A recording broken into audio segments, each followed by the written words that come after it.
នៅផ្ទះខ្ញុំអាសាធ្វើមុខម្ហូបនេះញ៉ាំមែនទែនបងប្អូនអរគ្នាដោយសារតែវាសម្បូរទៅដោយបន្លែច្រើនហើយយើងស្លោបែបនេះកូនអាចញ៉ាំ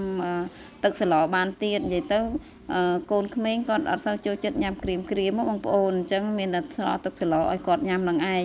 ហើយព្រឹកព្រលឹមឡើងហ្នឹងបន្ទាប់ពីជូនកូនទៅសាលាហើយដល់ម៉ោងទៅបញ្ចុកបាយកូនទៀតហើយនិយាយទៅកូនខ្ញុំនៅទូចបងប្អូនគាត់រៀននៅថ្នាក់មត្តេយ្យទេអញ្ចឹងពេលគាត់ក្រោកព្រលឹមឡើងហ្នឹងគាត់ញ៉ាំបាយអត់ចូលបងប្អូនអញ្ចឹងមានតែទៅបញ្ចុកបាយគាត់ប្រហែលជាម៉ោង9នៅសាលាគេចេញលេងម្ដងអញ្ចឹងទៅឆ្លៀតទៅបញ្ចុកបាយគាត់បន្តិចបើបាន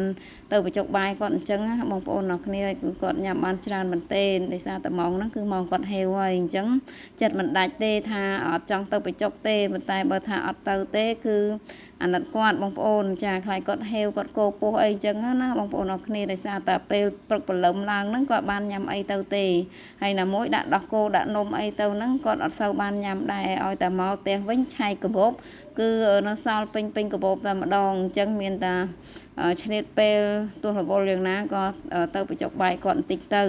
ហើយសាលាហ្នឹងគេឲ្យយើងចេញលេងបានកន្លះម៉ោងដែរហើយអូនលីមវិញទៅណាក៏ទៅតាមខ្ញុំដែរបងប្អូនអើយនិយាយទៅបាត់មកចាហ៊ានមិនបានទេនិយាយវិថាតាមស្អិតដូចតុកែតែម្ដងហើយកំពូលចំណែនហើយបងប្អូនអរគ្នាងក់ក៏កែងក់ដែរហើយនេះ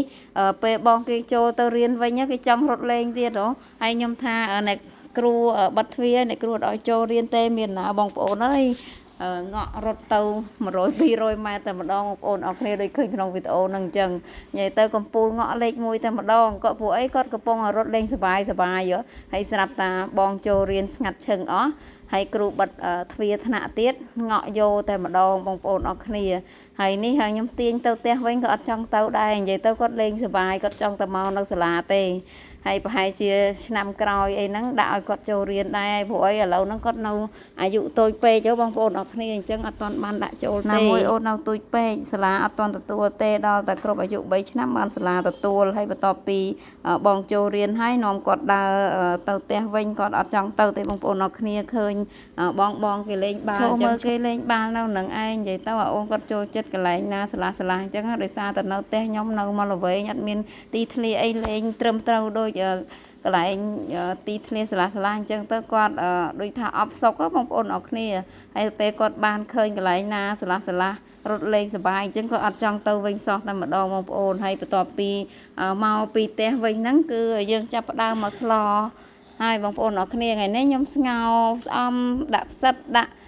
បន្លែគ្រប់មុខបងប្អូនអរគ្នាមានតឡាចមានដំណងជ្រុងនិយាយទៅដាក់សិតតែបន្លែខៀវទាំងអស់តែម្ដងហើយយើងមានច្រាំសាច់ជ្រូក3ជាន់អញ្ចឹងនិយាយពីថាឆ្ងាញ់មែនទែនបងប្អូនសម្បូរទៅដោយវីតាមីនហើយបើសិនជាបងប្អូនអរគ្នាធ្វើម្ហូបអត់ដឹងនឹកឃើញម្ហូបអីចង់ញ៉ាំបន្លែ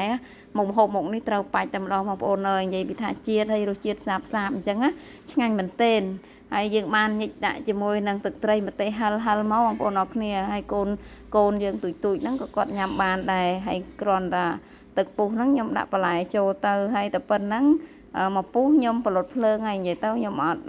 ស្លឲ្យលួយពេកទេតែប៉ុណ្្នឹងគឺរួចរាល់ជាការស្រេចតែម្ដងទៅពេលយើងបិទភ្លើងទៅវានៅក្តៅនៅហ្នឹងបន្លែយើងគឺឆ្អិនល្មមបើយើងស្លឲ្យលួយពេកក៏វាអត់សូវឆ្ងាញ់ដែរបងប្អូនអរគ្នាហើយមុខមុខនេះមួយឆ្នាំងហ្នឹងញ៉ាំតែមួយពេលគឺអស់ហើយដោយសារតាញ៉ាំទៅវាសាបឆ្ងាញ់ណាបងប្អូនហើយសម្បូរបន្លែអញ្ចឹងទៀតអូនិយាយពីថាជាតិតែម្ដង